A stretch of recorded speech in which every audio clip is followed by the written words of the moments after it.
about the setting here a little bit and before we eat. And what we can see here is a very fundamental ingredients and things. So we have the bread here. This represents our wine, and then we have some other things also. And we want to talk about the Feast of Passover. So we remember that in the Bible, in the Old Testament, there were 3 important feasts that created kind of urge of all the Jewish people from all over the land. They needed to come to Jerusalem to sacrifice, to give a sacrifice in the temple. So Passover, Feast of Weeks, which is the Shavuot, Pentecost in the New Testament, and then there is another one in the autumn time called Sukkot, Feast of Tabernacles. So these 3 feasts were very important, and maybe the most important of them was the Passover, which is the first feast of the agricultural year.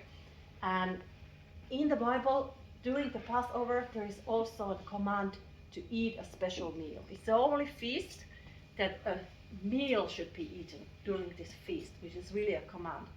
And in that meal, there should be 3 things. Unleavened bread, this we have here. We have the sacrifice.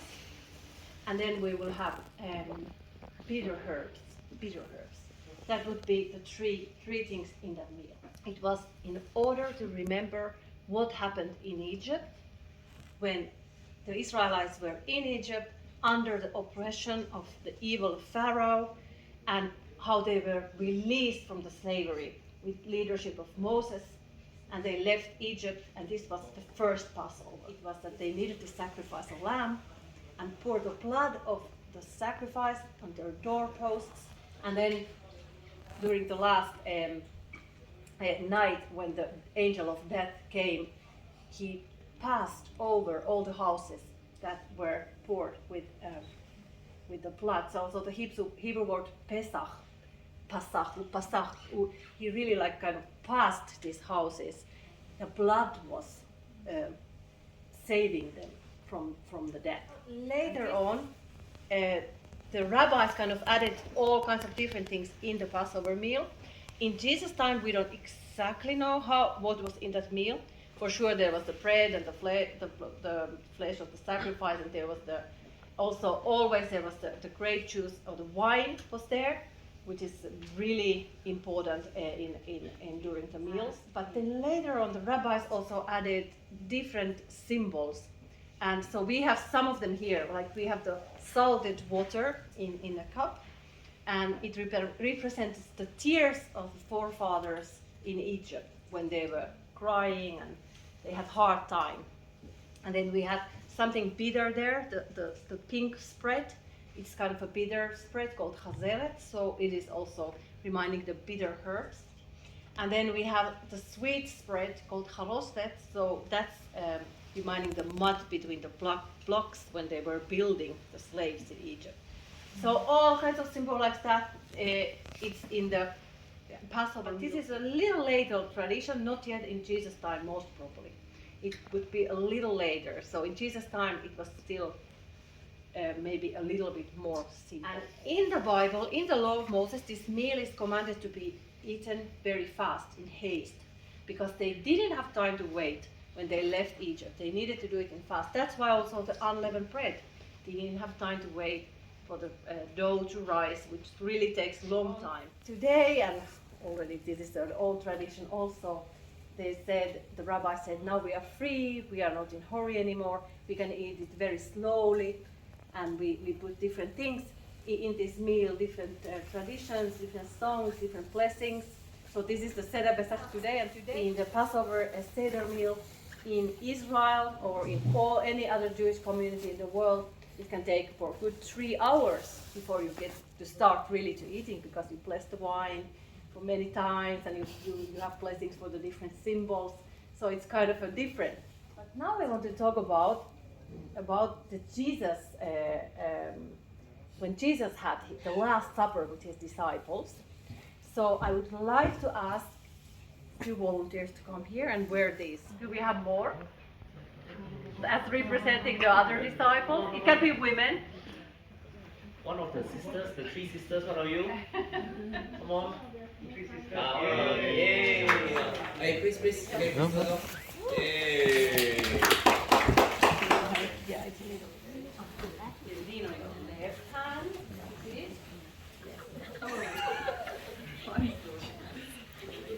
It's setting, you are doing that right, leaning on your left hand. So this is the way they would be dining during Jesus' time. And this three-sided bed is something called triclinium in Greek. So this was the setting. It can be, of course, also on the floor, just like mattresses on the floor. And here we can imagine the disciples sitting by the table with Jesus, and they are having Passover meal together. And then Jesus takes the wine, and he says, this wine that you've been having in this meal now will represent the sacrifice that you are having in the meal, in every Passover meal. It will be my blood poured for you. And then he takes the bread, the unleavened bread, and says, this is my body. And he's been talking about this already before, if you remember, about his being the living bread coming from the heaven, and that you have to be eating him, you have to believe in him. Here he says it again. He says, this is my body will be given to you. So now this Passover meal, the Jewish people have been enjoying and remembering for all the hundreds of years since the freedom from Egypt. Now they start to think about themselves, the disciples, what's this? This is something new. Now as if it's having a new meaning. And they probably don't really understand what's going on. They say, okay, and then they will see him crucified, and they will see him risen very soon. And then the pieces of puzzle will come together, and they will realize that what Jesus said, it was about him, and it was about him being the sacrifice for all mankind. The disciples sitting. So when you are there, we know from the historical sources that usually the important person was the second person from this side. So he would be most probably Jesus. And then we had two people at the edges of the table sitting here in the edges, and they were usually in charge of the event, like organizing the room beforehand. And we know from the Gospels that there were John and Peter. So John was probably because he was leaning on Jesus' chest while sitting. And then we have Peter there, so Peter sitting in the other edge of the table. And then we had one more person very close to Jesus here, dipping in the same plate. We know that he was Judas. So at least these people we can know were there in the table, John and Judas very close to Jesus. We know that Jesus also stood up and he washed the feet of his disciples. So he wanted also, and then with the last one he got to Peter, and Peter said, no, you don't wash me. But then Jesus said, you need to be washed by me. And then Peter agreed. And so Jesus also wanted them to understand that they need to be washed by him. At the same time, he also gave example of a true leader, a true teacher would be servant of others and not the one who wants to be, in front in other kind. So it was a very meaningful evening for the disciples, and that's why it's written so detailed, and so we can also read it from the New Testament so clearly today.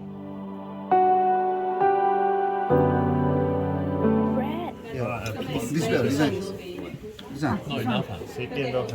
What flesh? Not enough. We are ready to give bread and wine, the grape juice, but we are ready, so.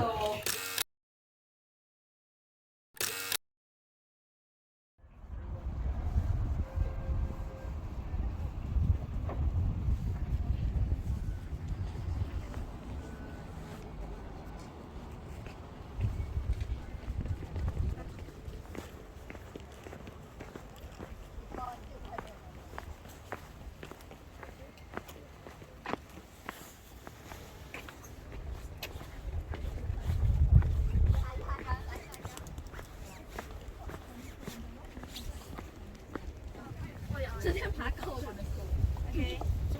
1, 2, 3.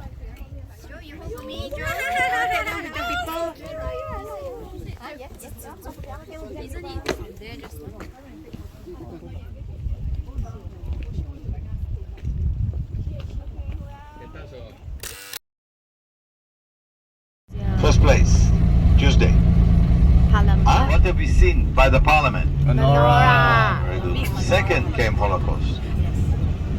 You remember the name Yad Vashem comes from a quote in the Bible. What is the quote from? Isaiah chapter 56 verse. Very good, very good, very good.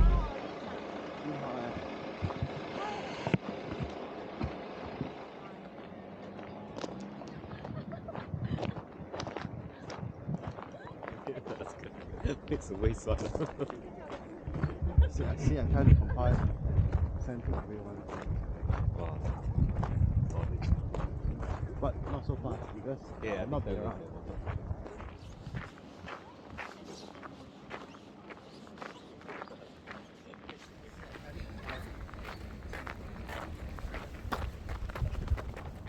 Maybe the 1 year anniversary. You can make a FNOJ documentary. Wow. Oh, this is interesting. Careful while walking.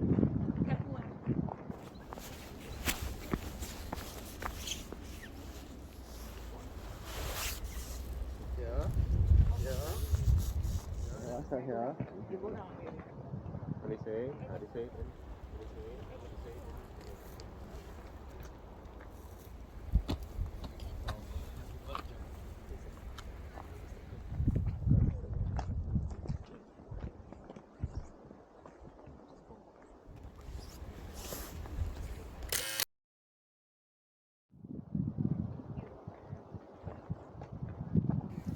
Actually, we look at a valley. This is the valley, and you'll be surprised from where we had lunch. There is a valley that goes from the area where we had lunch all the way towards Tel Aviv, towards Jaffa. This is a valley. They walked in the depths of the valley, and people will continue. They don't expect to see a road. Actually, we found remains of this road, and I even took a picture to show people. To get there, it's a 4-hour walk. To the road? No, because it's an ancient road. To get to the road, to get to this particular area, and I'll show you the place. Me and Avi Cohen, a friend of mine, walked it, and we found the pillars. Here are the pillars. If you look, those are the milestone, which is above us. Maybe depends how fit you are, about a 2-hour plus 3-hour walk, because it's not a walk like another. And then it took me and Avi Cohen, another guy, to do the entire road here, all the way here. It took us, it's about 12 kilometers, but it took us over 4 hours to do it. It's because of the terrain. So that is what we found along the way. Remember what they will put? They put a stone, a milestone like the one we saw in Capernaum. So where is it? Above us, way above us. It's really quite a mission. This stone. Yeah, it's on the road that goes all the way. So I cannot tell you that we found those stones all over, because some of them were stolen, taken, but we found a whole bunch of stones in a certain area because people can hardly reach there. And that's all the reason that it was there. So that valley leads all the way to the port, to Jaffa, to Tel Aviv. This is the new city that we built called Modi'in, halfway between Tel Aviv and Jerusalem. Actually, the city is about to give us some sort of a solution of young couples who cannot no longer afford to live Jerusalem or Tel Aviv, and we built near the airport. It's actually between the two. It's like a bed town, you know what I mean?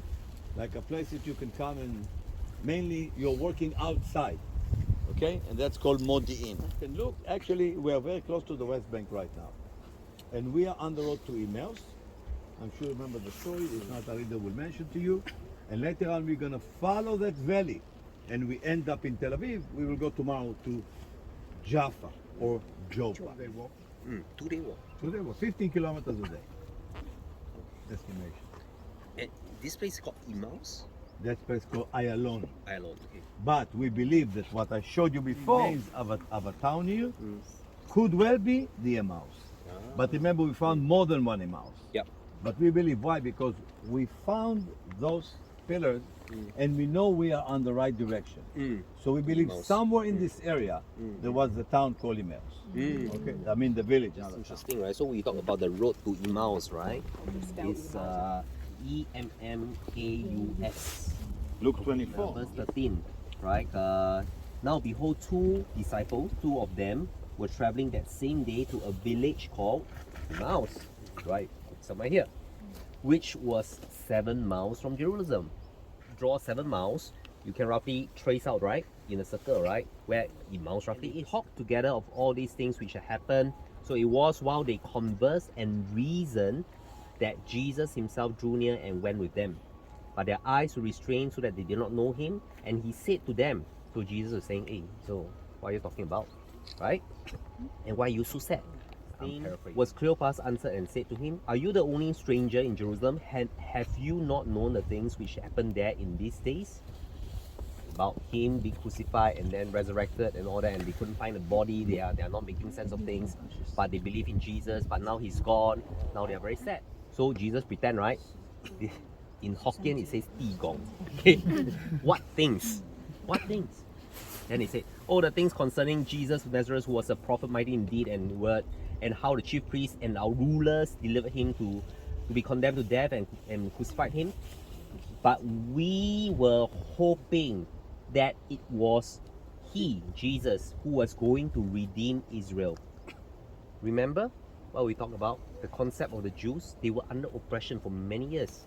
The first scattering by Nebuchadnezzar during Babylonian time. Second scattering in AD 70. But they were under Roman rule. And their impression of the Messiah is a king that is going to redeem Israel and become, we run the country on our own. Right? We are our own people again. Right? Indeed, besides all this, today is the 3rd day since these things happened. Yes, and certain women of our company who arrived at the tomb early astonished us. So this is the same day of the resurrection. Right? When they did not find his body, they came saying that they had also seen an angel, blah, blah, blah, blah, blah. And Jesus said, O foolish ones and slow of heart to believe in all that the prophets have spoken, ought not the Christ to have suffered these things and to enter into his glory? And beginning at Moses and all the prophets, he expounded to them in all the scriptures the things concerning himself. And then after that, they reached a place, they went home. Jesus said, hey, I'm going to go further. Okay, you'll reach home, goodbye. But they constrained him, invited him, and say, hey, come, stay with us. The night is turning dark. Come, stay with us for the night. And they were eating dinner. Jesus broke bread, and then their eyes suddenly see there is Jesus, and then he disappeared.